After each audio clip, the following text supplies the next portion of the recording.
Bienvenidos. No olviden suscribirse a este canal. En él podrán encontrar listas de reproducción de programación para niños, animación digital, efectos visuales, videojuegos en 2D, videojuegos en 3D, control de procesos industriales, control de escenarios, control de animatronics, pensamiento lógico, programación para Arduino, programación en Visual C#, álgebra superior, álgebra lineal, pero como para niños, facilísima, seguridad de redes, sistemas operativos, metodología de la investigación, configuración de computadoras y mucho más. Bienvenidos.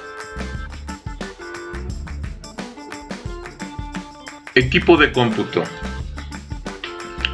Bueno, vamos a empezar por definir lo que sería un equipo de cómputo. De acuerdo primero a la Real Academia de la Lengua Española, nos dice que la computadora o el computador es una máquina electrónica analógica o digital, dotada de una memoria de gran capacidad y de métodos de tratamiento de información, capaces de resolver problemas matemáticos y lógicos mediante la utilización automática de programas informáticos, también conocida como computador o computadora. Otra definición que podemos obtener de la bibliografía y en los libros más recientes de lo que son sistemas de cómputo precisamente, o sistemas operativos, que es la que nos da Stallings, y él la definió como la máquina digital electrónica programable para el tratamiento automático de la información, capaz de recibirla, operar sobre ella mediante procesos determinados y suministros, ¿sí? los resultados tales como operaciones. Suministra esta operación, esta información, y es lo que proporciona a través de interfaces al usuario. Vamos entonces a entender cómo está estructurada internamente. Aquí vamos a ir un poquito más allá a lo que son las formas de la computadora. La computadora está integrada por CPU y por periféricos desde el punto de vista de hardware. Sin embargo, la unidad central de proceso o CPU puede ser mononúcleo o multinúcleo dependiendo del procesador que se esté analizando. Ya sabemos que los mononúcleos tienen un solo proceso, una sola unidad central de proceso, mientras que los multinúcleos pueden tener varios procesadores o varias unidades centrales de proceso. Los periféricos son cualquier componente que se conecta al CPU y que permite meter o sacar información del equipo de cómputo.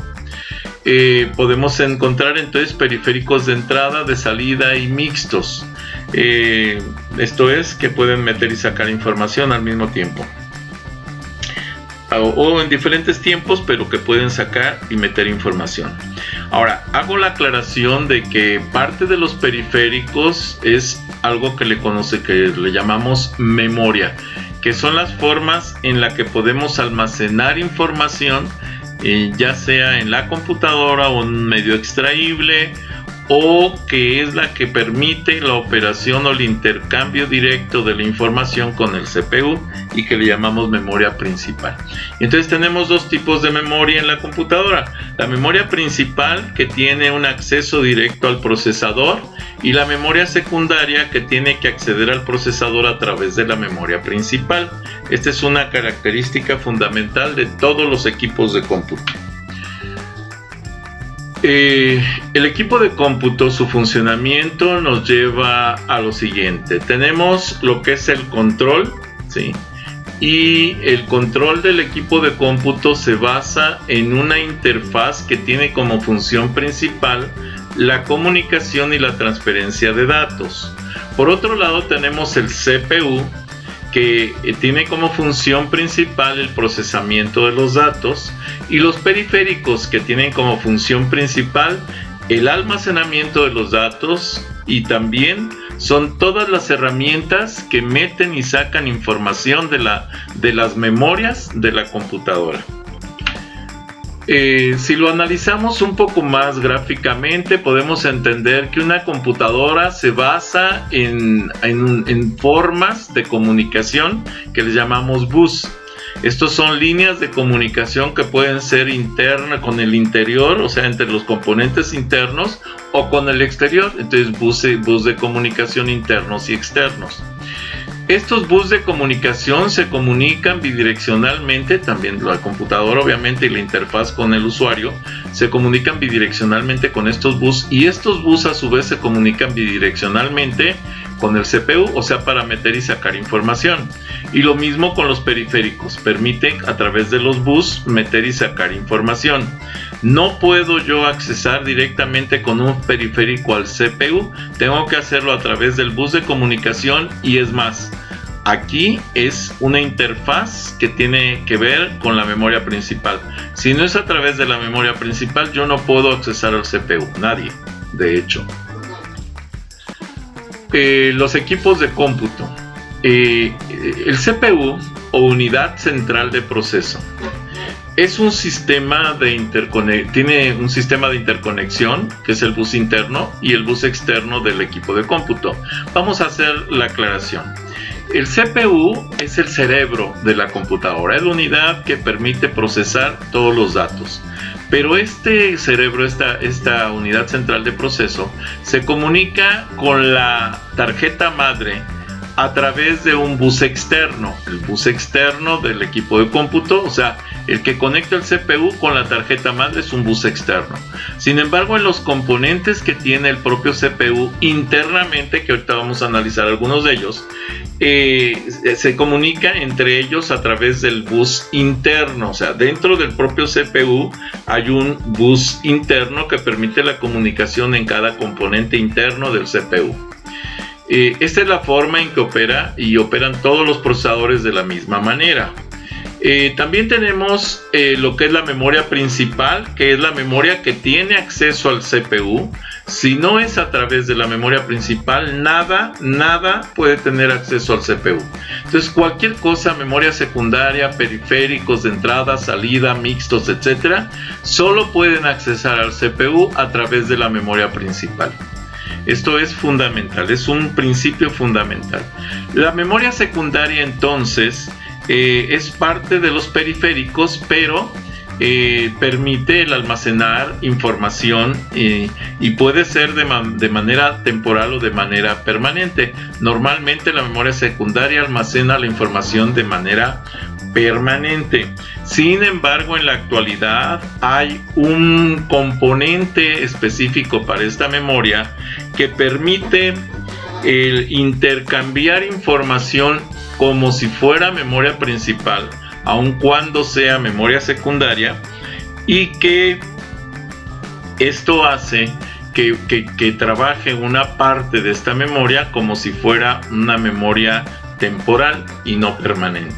Por eso es que casi toda la memoria secundaria es permanente, o se conoce como permanente, entre comillas, porque tiene cierta temporalidad, pero es longeva, mientras que la memoria principal solo va a estar activa y va a guardar esa información mientras esté encendido el equipo de cómputo. Cuando el equipo de cómputo se apaga, la memoria principal pierde su contenido, mientras que la memoria secundaria lo conserva. No en el área de intercambio. En el área de intercambio, al apagar la computadora, la información contenida en el área secundaria, en el área de intercambio de la memoria secundaria, se pierde también. Los periféricos de entrada y salida, pues va a haber de los dos, y mixtos, o sea, periféricos que meten información a la computadora, periféricos que sacan información de la computadora y periféricos que pueden meter y sacar información de la computadora, o sea que tienen las dos funciones.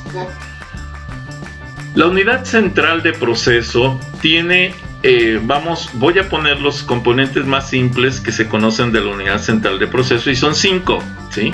Es la unidad de control, los registros del procesador, la unidad aritmética lógica, el bus interno y el bus externo. Voy a hacer una aclaración. La mayoría de libros de cómputo solamente manejan la unidad de control, los registros del procesador, la unidad de aritmética lógica y el bus interno. Sin embargo, la unidad central de proceso, para poderse comunicar con la tarjeta madre en el socket de conexión del procesador, hace uso del bus externo, por eso es que está incluido aquí. La unidad central de control entonces nos permite, bueno, tiene tres componentes fundamentales. El primero se llama sequencing logging o logueo secuencial, que es el que permite llevar el registro de las secuencias o de la ejecución secuencial dentro del procesador.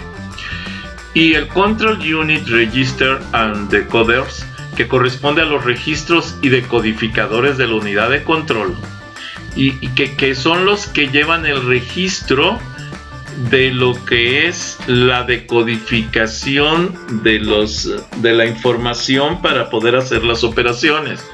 Por ejemplo, si yo le quiero decir a la máquina que sume dos números, le voy a dar el símbolo más. Ese símbolo más se decodifica en un vocablo que puede ser add, y que es un mnemotécnico para un lenguaje ensamblador cercano al lenguaje de máquina, y ese add se transforma en ceros y unos en lo que corresponde a las siglas que identifican la operación dentro del equipo de cómputo, y ese es el lenguaje de máquina. Entonces ese proceso se llama decodificación. Entonces cada vez que yo voy a hacer una operación, la máquina tiene que identificar el número que le pongo, ¿sí? Que por ejemplo el 5, si yo me voy al lenguaje binario, pues tendrá que ser 101, en lugar de 5 será 101, porque acuérdense que en la computadora solo se trabajan ceros y unos internamente como lenguaje binario. También se puede hablar de código hexadecimal, en donde son grupos de 4 bits que conforman cada código hexadecimal, y cada 4 bits se conoce como un nible, y que es precisamente la estructura básica de almacenamiento. El conjunto de dos nibles, ¿sí? de dos grupos de 4 conforma un grupo de 8 bits, y esto es un byte. Y entonces así es como se va almacenando la información dentro de la computadora. Y por último, el control de memoria y acceso al DMA. O sea, en la unidad central, la unidad de control del CPU, se supone que debería de tener el control de la memoria. Sin embargo, en los sistemas de cómputo más modernos, se agrega un procesador especializado para el control de la memoria, que es el DMA, y que es el Direct Memory Access. Entonces, en lugar de que el procesador lleve el control de la memoria, lo que hace es que se comunica con el DMA, y que es el Direct Memory Access, acceso directo a memoria, y este procesador, que es un procesador del tipo 80-187, es el que va a controlar la memoria, es el administrador de la memoria precisamente. En el desarrollo de los equipos de cómputo, en la historia de los equipos de cómputo, podemos ver que los procesadores, por ejemplo, el primer procesador comercial para PC desarrollado por Intel fue el 8086. Pero después la siguiente generación de procesadores no fue el 187, por ejemplo, o el 80-186, no. De hecho fue el 80-286. ¿Por qué? Porque la generación 186 no se comercializó como procesador de cómputo, ya que fue utilizado para el controlador de la memoria, y por eso el DMA es del tipo 80-186, que en realidad se desarrolló como 80-187, y que es el que controló la memoria. Y desde ahí ya se fue incluyendo en todos los equipos de cómputo ese control de memoria, identificado como DMA, Direct Memory Access. Comenzando con la historia de los equipos de cómputo, podemos tener las siguientes generaciones: generación 0, la 1, la 2, la 3, la 4, actualmente tenemos la 5, pero ahorita vamos a platicar de esos detalles. Por ejemplo, la generación 0 se dice que fue desde el inicio de la humanidad hasta 1945, y esto nos lleva a entender que en esas épocas fueron sistemas mecánicos y electromecánicos que facilitaban el cálculo normalmente numérico, aritmético. Bien, con respecto a la primera generación 1, que fue de 1945 a 1955, ahí pudimos encontrar los tubos de vacío o al vacío, los bulbos, ¿sí? Estos son los bulbos, y tableros de controles de switch de encendido y apagado, que era lo que permitía tener el control. Entre 1945 y 1955, entonces a través de bulbos y tableros de switch se llevaba a cabo el cómputo. Para la generación 2, de 1955 a 1965, se encuentran los transistores y sistemas por lotes. Los transistores y sistemas por lotes, primero el transistor, pues fue uno de los inventos que revolucionó el campo de cómputo y que llevó a que se incorporaran y se hicieran posibles la reducción del tamaño de los equipos, de tal manera que mientras más transistores se incluían en los componentes de cómputo, más pequeñas eran las computadoras. Al principio con los tubos de vacío eran gigantescos las máquinas, pero ya después fueron reduciéndose un poco más. Esto nos llevaba a la ejecución de lo que era sistemas por lotes, que eran ejecuciones secuenciales de fragmentos de código que tenían una función específica. Con respecto a la generación 3, en 1965 a 1980, tenemos la incorporación ya de transistores a gran escala, y se crea entonces lo que son los circuitos integrados. Y con esto, con la incorporación de circuitos integrados, se permite que un solo encapsulado tenga muchísimos transistores y pueda llevar a cabo varios procesos al mismo tiempo, por lo que se crea el concepto de la multiprogramación. Entonces, la multiprogramación nace entre 1965 y 1980, precisamente, en donde se pueden ya operar varios o procesar varios procesos, valga la redundancia, al mismo tiempo. En la cuarta generación va desde 1980, ¿sí?, en adelante, y vienen lo que son los computadores personales. Los computadores personales que ya implica, lo que es la memoria principal, la memoria secundaria, medios de almacenamiento masivo, lo que corresponde a interfaces de comunicación o periféricos de comunicación de entrada, de salida, etcétera. Y eso ya nos lleva a las computadoras personales, que fueron las primeras que comenzaron a comercializarse en el mundo. Obviamente, las demás eran desarrollos de las diferentes universidades y tenían, ciertas, sobre todo eran en equipos de investigación, equipos militares, comunicación en redes para milicia. Entonces, pero ya a partir de 1980 el cómputo migra hacia lo que es la inversión privada. Muy bien. Más adelante, cuando se incorporan precisamente los multinúcleos, los sistemas de comunicación directos, estructuras de control, máquinas que pueden dar servicio a multiusuarios, y entonces se crea una quinta generación de computadoras, ¿sí? Esto por ahí de 1990 nace la quinta generación.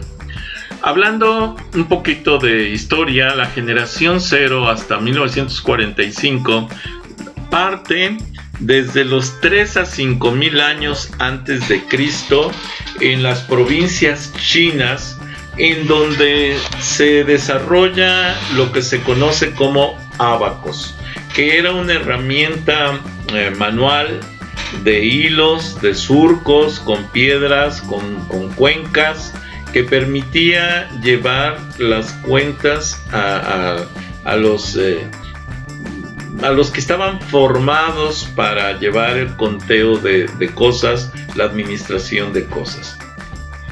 En aquel tiempo podemos decir que nace la contabilidad y la administración de los recursos, y hay gente que tiene personal especializado para que les lleven sus cuentas y todo este rollo, para que sepan, para que puedan saber qué tan ricos o qué tan pobres eran. Entonces tenían gente especializada para eso.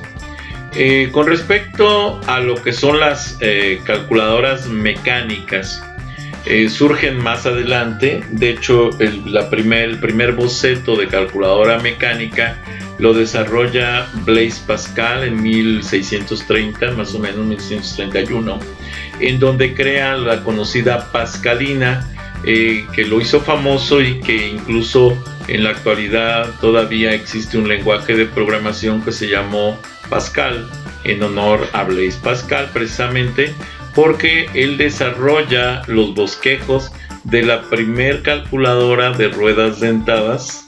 Era una sumadora que permitía llevar ese tipo de cuentas en 1631. Sin embargo, no pudo desarrollarla en aquellas épocas porque no había la tecnología suficiente para el desarrollo de engranes y cosas así. También más adelante existen los sistemas basados en relevadores, que son switch que funcionan por medio de electricidad y que permiten meter o sacar información o abrir o cerrar canales de comunicación para poder llevar a cabo procesos lógicos dentro de la computadora, porque cada conjunto de switch funcionaba como una variable de tipo booleana o un operador lógico del tipo OR, AND, XOR, etcétera, que permitían tomar decisiones. Así podemos encontrar que en 1822, a partir ya de ruedas dentadas, ¿sí?, 200 años después de Blaise Pascal, entonces se crea la primer máquina, vamos a decir calculadora, que era esta que ven en la fotografía, y que fue llamada como máquina de diferencias. Tenía varios niveles en donde cada conjunto de ruedas dentadas daba un conjunto de valores que permitía calcular los números correspondientes a sumas o restas, por ejemplo. En Harvard, en 1930, 100 años después del anterior, se crea el equipo llamado Mark I, que también era un equipo que permitía cálculo y que trabajaba con papel perforado.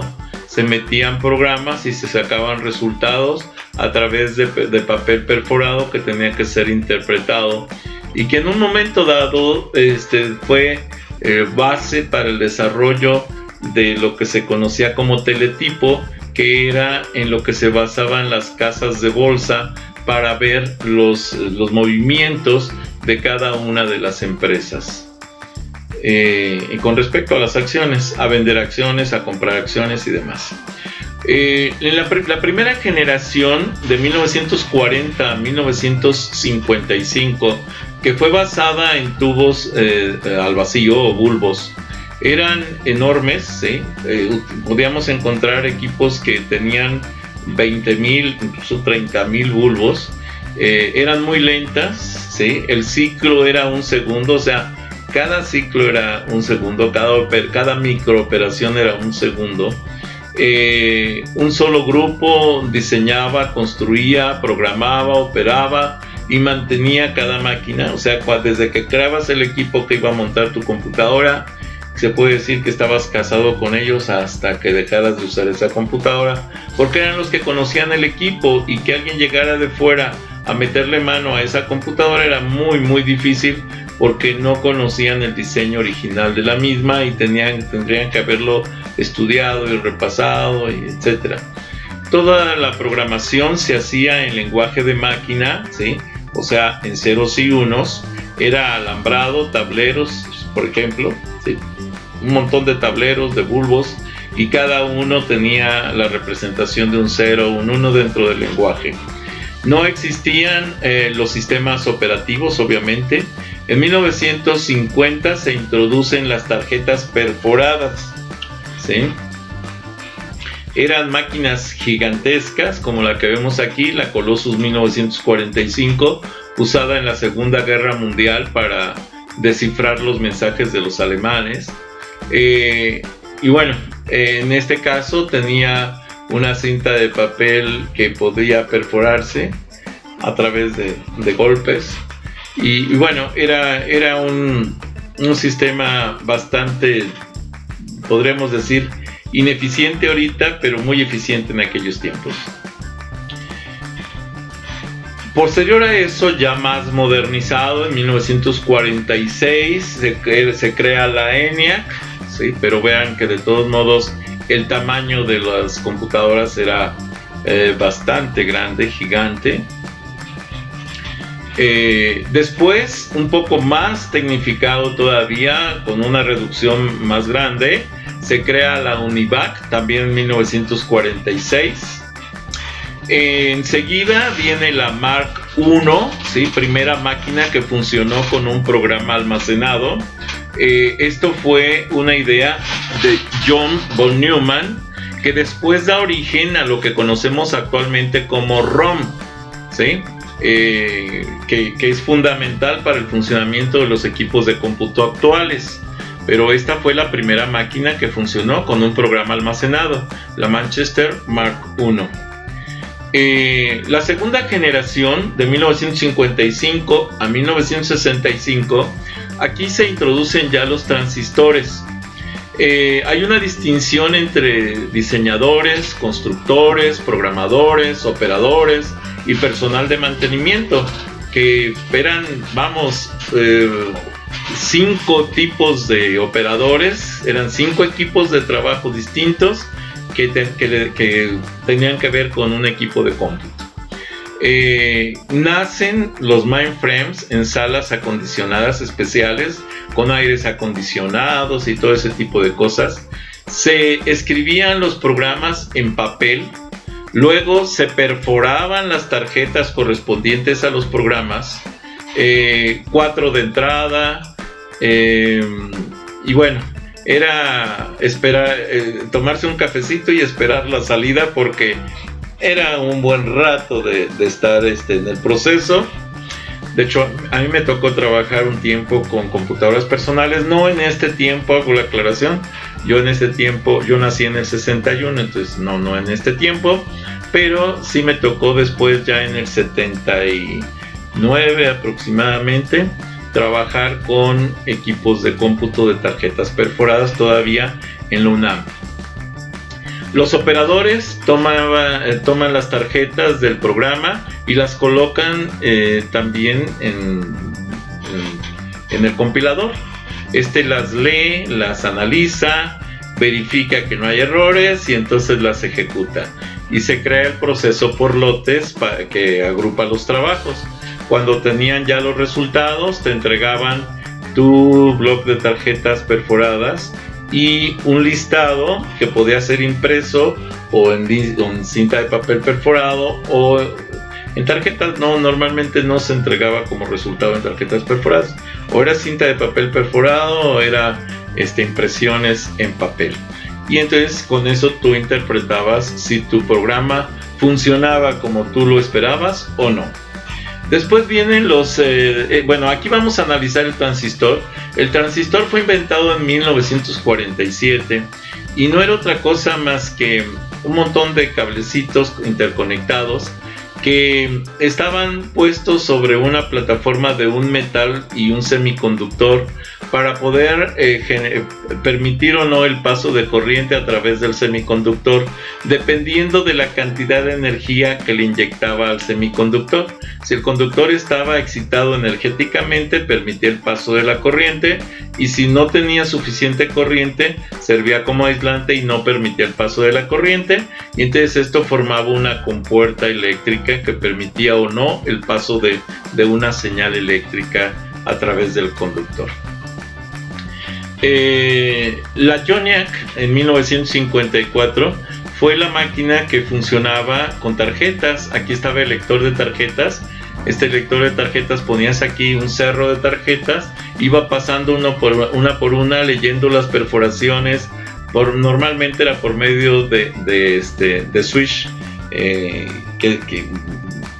micro switch que tenían una palanca, y que al pasar sobre la superficie del papel, si caía el switch, activaba un botón y entonces ya sabía cuáles eran ceros, cuáles eran unos, y con esto permitía el uso de las tarjetas. Estas eran las tarjetas. Esta es una tarjeta sin perforar, ¿sí? De hecho, yo todavía incluso tengo por ahí algunas, que bueno, no teníamos, esta forma no cambió desde que yo me acuerdo, eran las mismas. Y luego, cuando por ejemplo aquí teníamos A igual a 156, pues aquí teníamos la forma de escribirlas, en donde teníamos identificada la A igual 156, por ejemplo, y entonces eran las formas en que se iban escribiendo por codificación de ceros y unos. No era directo, era una codificación. Estas se perforaban a través de una perforadora de tarjetas, que era, tú le ponías la tarjeta, escribías lo que querías ponerle y lanzaba unos actuadores mecánicos que perforaban la tarjeta, literalmente le hacían los agujeritos a la tarjeta para que después fuera leído a través del lector de tarjetas. Por ejemplo, en el IBM 704 en 1955 fue la primera máquina comercial con hardware de punto flotante. O sea, ya en esta época se creó un control para el manejo de números con punto decimal, y por eso es que se crea los números de punto flotante, y se conoció como el 5K flops. El Fortran en 1957 se crea el primer compilador llamado Fortran para IBM 704. Es Formula Translator, se le conoce. Por eso el Fortran es Formula Translator, o sea, llevaba al lenguaje de cómputo las fórmulas que tú querías operar. De hecho, es el lenguaje que primero utilizó para compilar programas UNAM. Me tocó usarlo a mí, el Fortran.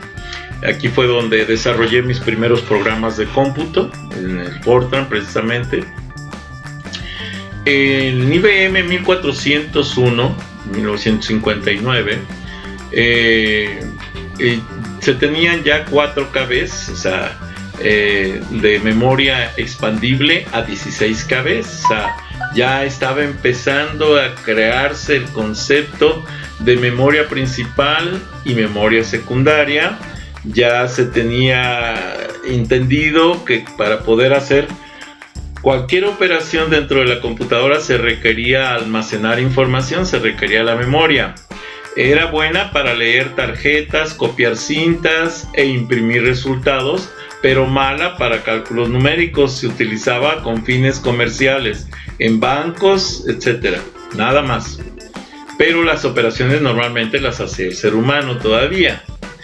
Después vienen los centros de cómputo, en donde ya IBM tenía centros especializados que se dividían en partes especializadas, ¿sí? Como aquí, que teníamos el lector de tarjetas, una unidad de proceso, la impresora, y entonces era como se trabajaban los centros de cómputo, como la IBM 1401. Una mucho más avanzada, obviamente, la IBM 7094, buena para hacer cómputos, ya cálculos numéricos. Se utilizaba con fines científicos esta computadora. Esta cosa que ven aquí, todo es una sola computadora. Si nosotros analizamos las computadoras, resulta que teníamos aquí el lector de tarjetas perforadas. Leía las tarjetas perforadas, pasaba la información a discos o cintas, Estos discos o cintas permitían, aquí ya se metía la información en estos discos para su procesamiento.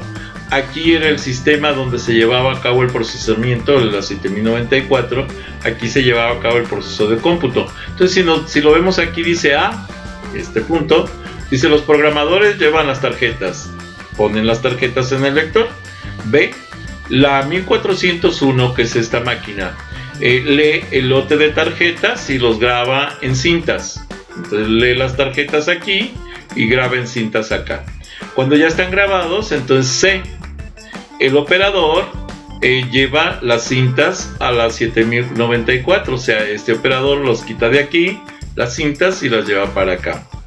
D, la 7094 realiza los cómputos, aquí es donde se lleva a cabo los procesos numéricos de cálculo. Y después la E, el operador lleva la cinta a la 1401, o sea, la cinta de aquí ya procesada, la lleva para acá, la monta, y en la 1401 simplemente imprime los resultados. Y así era como funcionaban los equipos de cómputo en esas épocas. Suena incluso chistoso, pero así funcionaban. Bueno, después, ya con las tarjetas perforadas, ¿cuál era el orden que deberían de llevar? Primero el identificador de la tarjeta, el identificador del compilador o lenguaje utilizado, el programa que se había desarrollado en Fortran, la instrucción de carga, la instrucción de ejecución, los datos que se iban a procesar con este programa y el cierre del proceso. Ese era el orden que teníamos que respetar siempre. Dependiendo del tamaño del programa, podían ser hasta miles de tarjetas las que podía leer una computadora para ejecutar una operación que estaba con estos datos, por ejemplo. El ERMA era de General Electric en 1959, ya un equipo mucho más formal, actualizado, incluso hasta agradable a la vista, ya no tan desastroso como los anteriores. Y bueno, aquí esto es importante. Esto que ven aquí fue el primer videojuego creado por el ser humano, ¿sí? En un equipo de cómputo precisamente, y estos fue creado por estudiantes del MIT en 1962.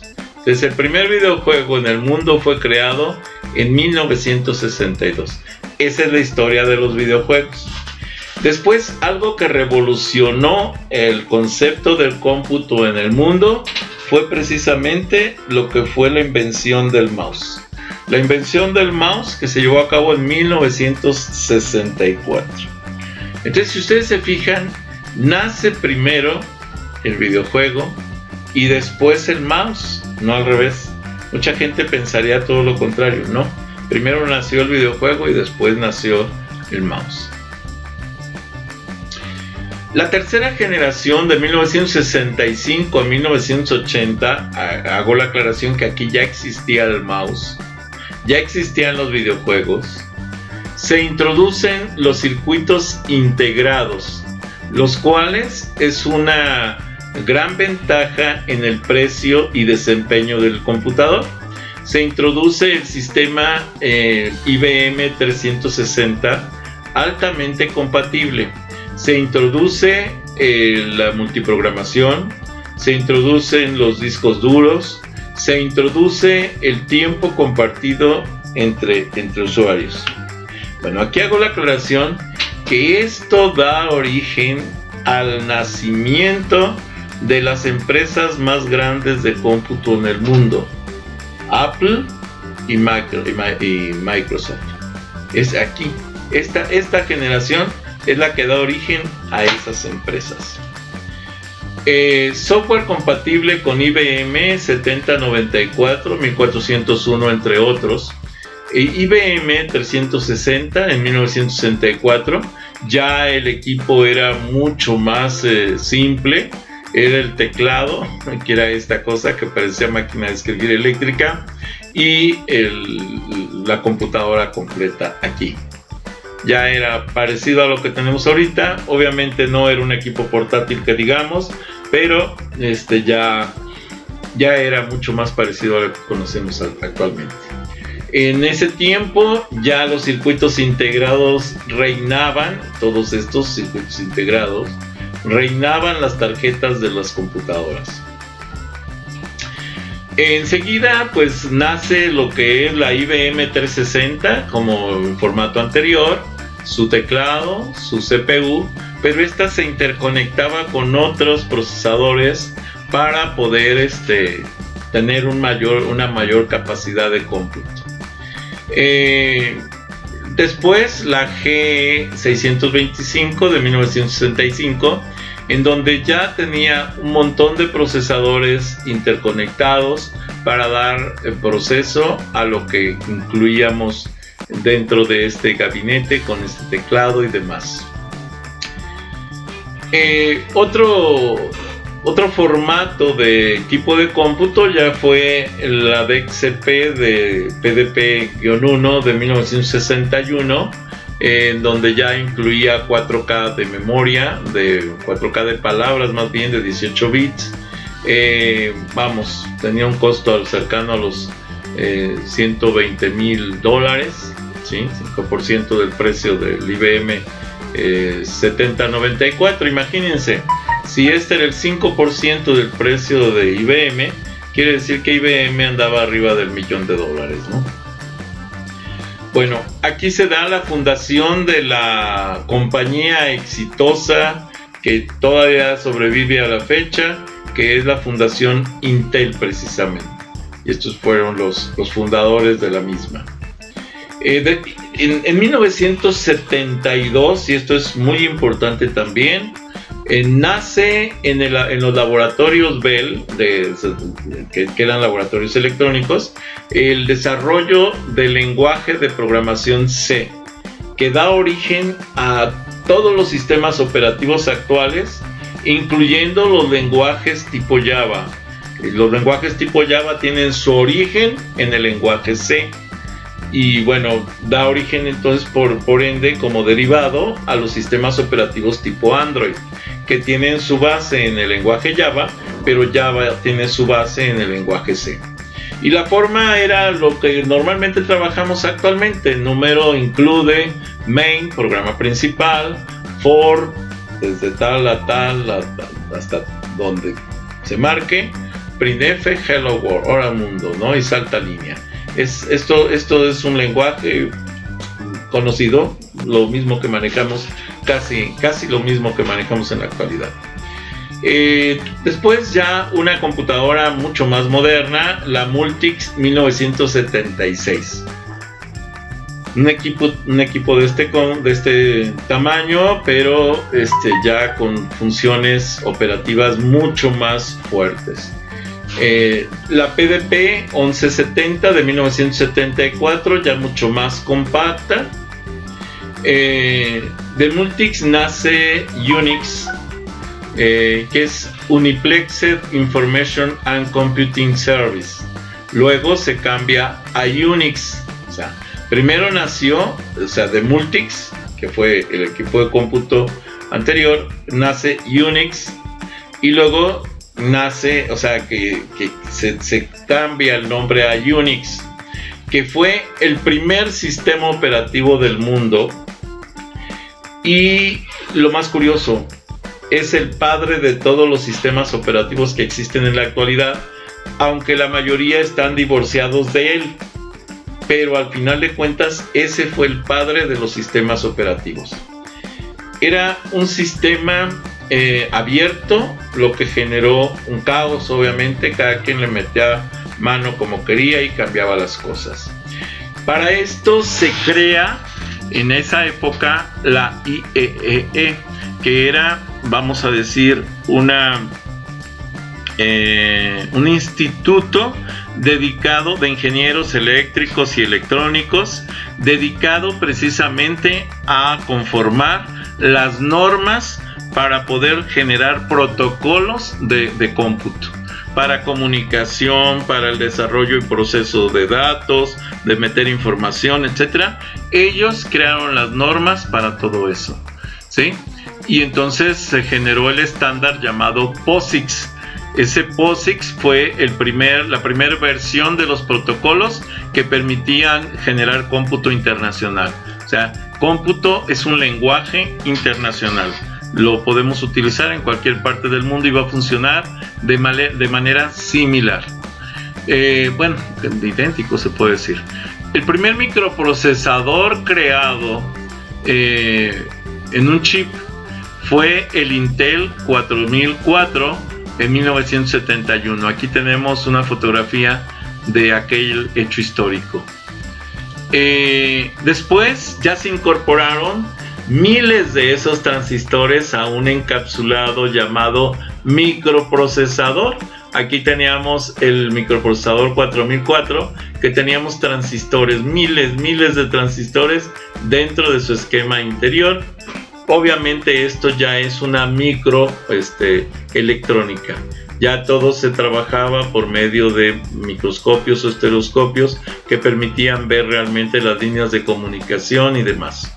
Este es el Intel 4004 de 1971. Más adelante, Steve Jobs y Steve Wozniak, aquí están los dos, Steve Jobs y Steve Wozniak, crean la primer computadora personal del mundo, que fue la Apple Computers. Una cosa como esta, que tenía incluso su pantalla independiente, conectada por cables. Era una cosa curiosa, la verdad. Fue muy a mí me gustó la maquinita. Así fue su origen. Y fue la Apple I de 1976. La historia dice que esto lo crearon en un garage de la casa de Steve Jobs. IBM seguía trabajando con sus equipos como que era el Altair 8800 de 1975, y fue la primera incursión de un sistema operativo para esta computadora, de un compilador realmente para esta computadora, que fue el BASIC de Microsoft. El primer lenguaje de programación como compilador para poder hacer funcionar esta computadora fue el BASIC, creado por Microsoft precisamente en aquella época. Después, en 1978, ya se le da otro tinte, otra forma a las computadoras Apple. Se crea la Apple II, como la están viendo aquí, en 1978, ¿sí? Obviamente el precio era alto, $1,930, por ejemplo, pero bueno, comparado contra lo anterior, pues era económico, era regaladísimo, ¿no? Después viene la creación de lo que era el Microsoft Corporation, en donde pues había un grupo de gentes ya incorporados a trabajar con Billy Gates y con se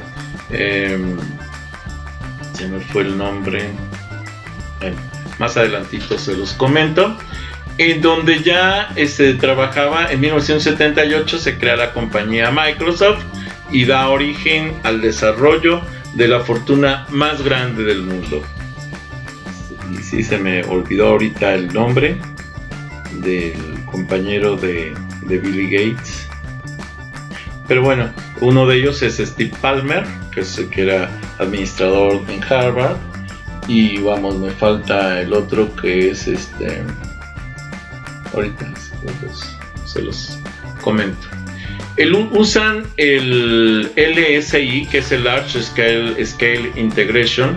Se crea en Intel el 8080 de 8 bits, que fue el primer procesador utilizado para computadoras personales. Esto fue en 1980 con el DOS. Estas fueron las primeras computadoras personales comercializadas en México. La verdad es que tuve la fortuna de conocer o de tener una máquina con estos procesadores. De hecho, todavía está en la casa de mis papás, un 80086, por cierto, 8086, y que funciona, incluso funciona. trabajaba sistema operativo de discos normales. Esa máquina yo la modifiqué después, le puse un disco duro de 20 megas, por cierto, y bueno, ya trabajaba con disco duro y bueno, ya era otra cosa, ¿no? Incluso tenía una impresora Citizen de colores, pero era de cinta, era de matriz de punto, pero era de colores. Trabajaba un cabezal que se iba a acabar e imprimía a colores de aquellas épocas, ¿no? Era algo muy bonito. Eran impresoras gigantes que permitían hacer ese tipo de cosas.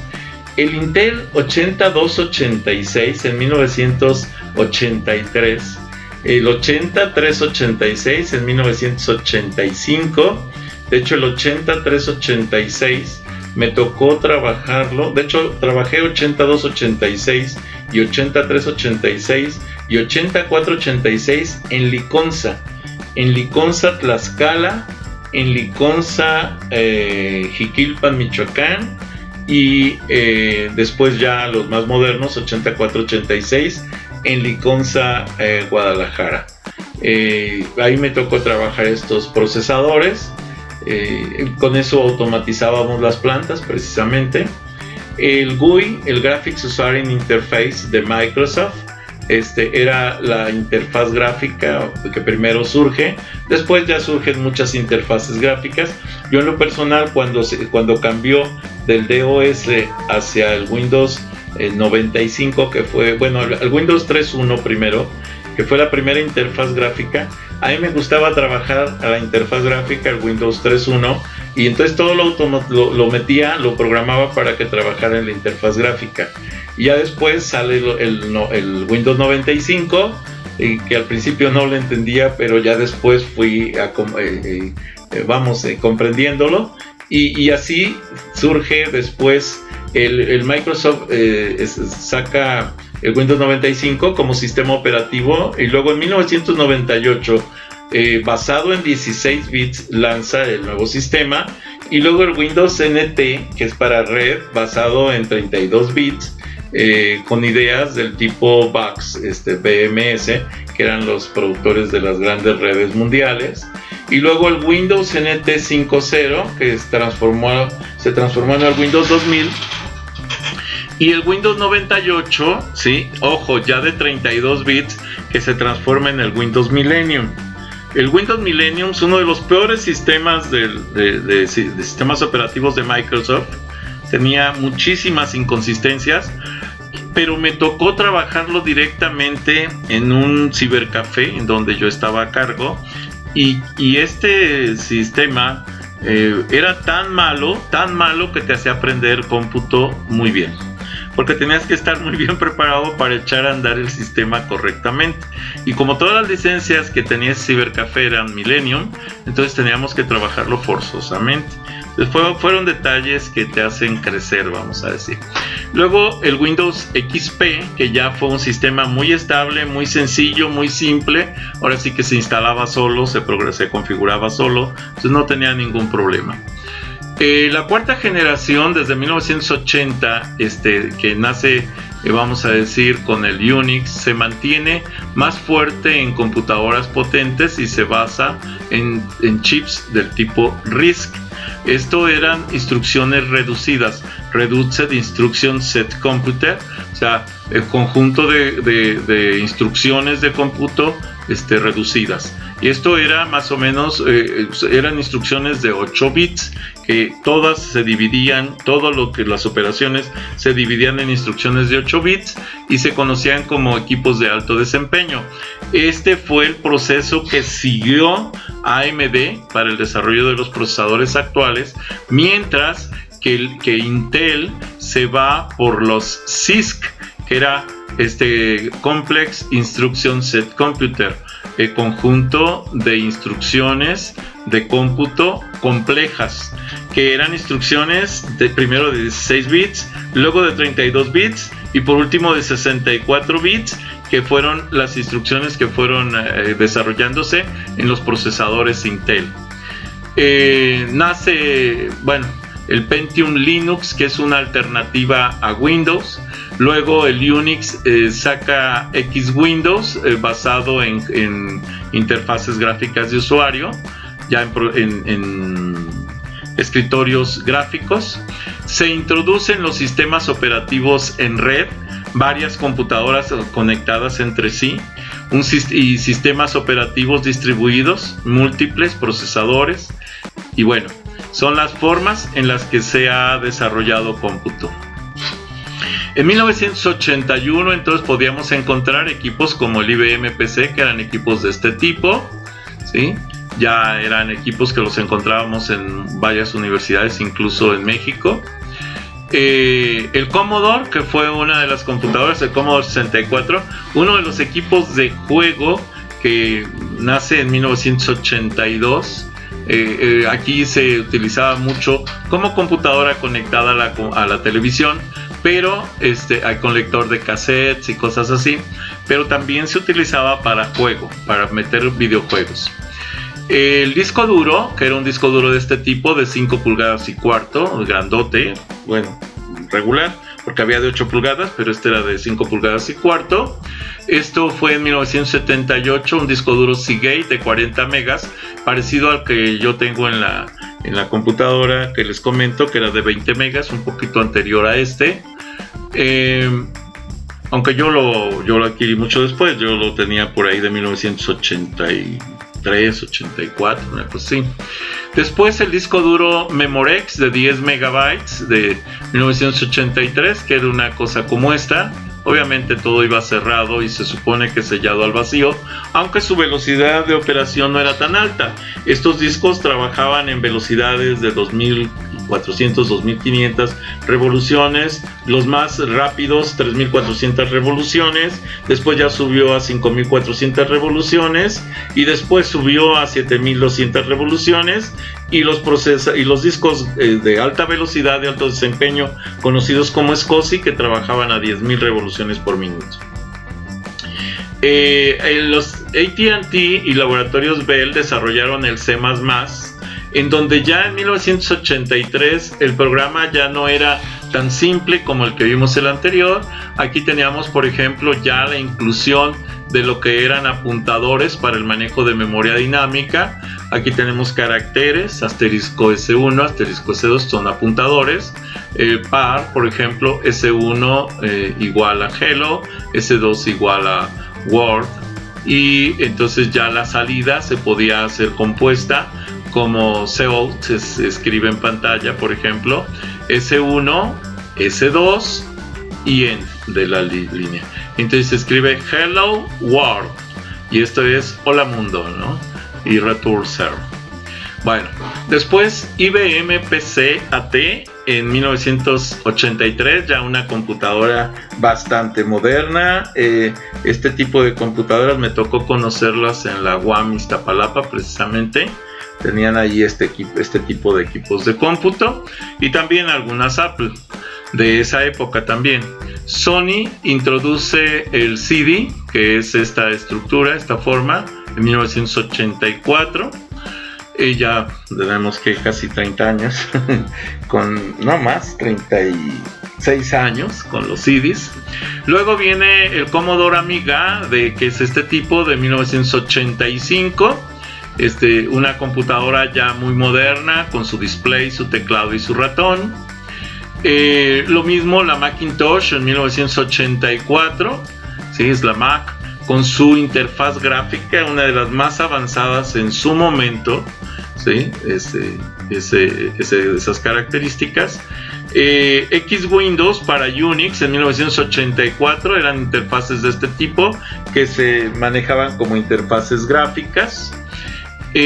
Más adelante viene lo que es la Spark Station, que ya es un servidor, vamos a decir, en 1989, y que puede dar conexión a varias computadoras como clientes.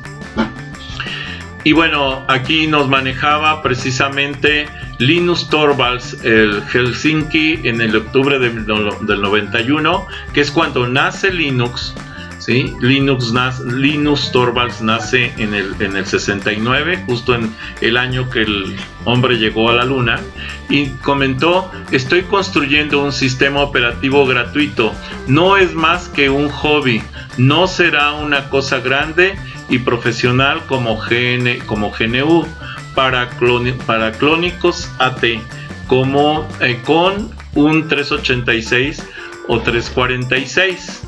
Sin embargo, Linux es el sistema operativo en la actualidad más extendido a nivel mundial. Intel Pentium crea precisamente el procesador Pentium, es esta estructura, en 1993. Apple Newton crea, vamos a decir, los primeros esbozos de comunicación personal, como este equipo, que era, una agenda electrónica personal, en 1993. En 1995 nace el sistema operativo Windows 95 de 16 bits, que era la primera interfaz gráfica comercial de Microsoft.